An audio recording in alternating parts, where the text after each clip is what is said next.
guys तो हाम्रो shopping हल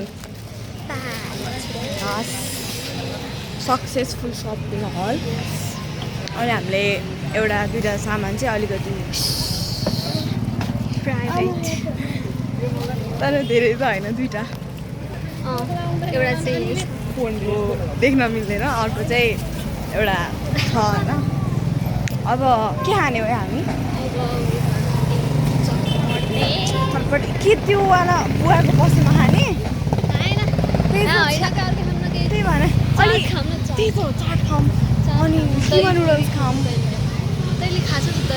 खाछु म देखेन भाइ के अरे हाम्रो क्यान्टिनमा समोसा चाट पाइन्छ क्या हाम्रोमा पाउँछ नि समोसा चाट अनि खाँदैनस् खान्छ अनि कतिमा पाउँछौ ए 50 80 वर्ष भयो हाम्रो ल गाइस बाई बाई